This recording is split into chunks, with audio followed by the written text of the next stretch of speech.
continued to go out claiming the authority of the church at Jerusalem and teaching all of these Gentile churches, you're not really saved. You have to be circumcised and obey the law of Moses. Imagine what could have happened in the early church with that going on. There's a shifting the centrality of the gospel off of Christ. Yeah. And that was dead. Yeah. And interestingly enough, some of the parallels we're making here, this stuff is deadly as well. Yeah. To the extent that it's got people hanging on to a handful of nothing to hang their faith on. That's right. And I hope you're going to see how vital this is to a proper biblical understanding and to your hope, to your assurance. It goes to the heart of everything, guys. It really does. Now, let's keep going. So Acts chapter 15, verse 4, and when they came to Jerusalem, they were welcomed by the church and the apostles and the elders, and they declared all that God had done with them. So we see then they come to Jerusalem, they begin to declare to the church and to the apostles and to the elders of the church there everything that God had done, and guess what happens again? Once again, what happens? The Judaizers even raise up their ugly heads right then and right there. But some believers who belonged to the party of the Pharisees rose up and said, it is necessary to circumcise them and to order them to keep the law of Moses. Right there, even in front of the apostles and the elders, they said, they're not saved. They're not genuine until they've been circumcised and until they have been commanded. It says order them, command them, not optional, to keep the law of Moses if they will be genuine believers. And it's at this point that Peter does one of the best jobs of just laying them low by relating to them his story, once again, of going to the Gentiles. He tells them in verse 7 through 9, and after there had been much debate, Peter stood up and said to them, brothers, you know that in the early days God made a choice among you that by my mouth the Gentiles should hear the word of the gospel and believe. And God, who knows the heart, bore witness to them by giving them the Holy Spirit just as he did to us, and he made no distinction between us and them, having cleansed their heart by faith. I want you to notice a few things in what Peter says in those few short verses. First, he goes directly to the issue of genuine conversion.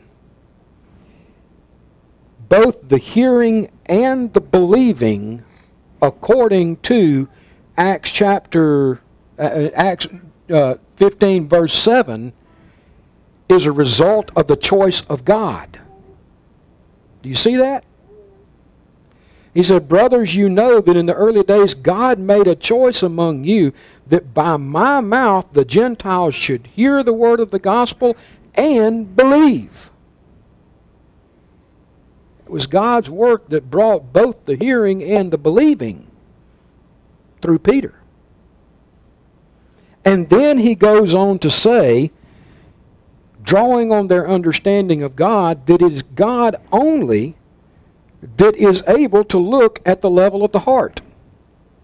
So that, the Gentiles were basically, the Judaizers were basically saying at this point, these people aren't really saved because they haven't been circumcised and they're not obeying the law of Moses. What does Peter say? God looks directly at their heart. He absolutely knows if they've been converted or not.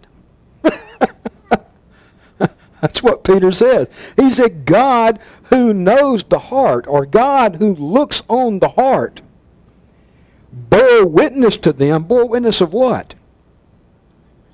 Their conversion, yeah. By doing what? By giving them the Holy Spirit just like he did to us.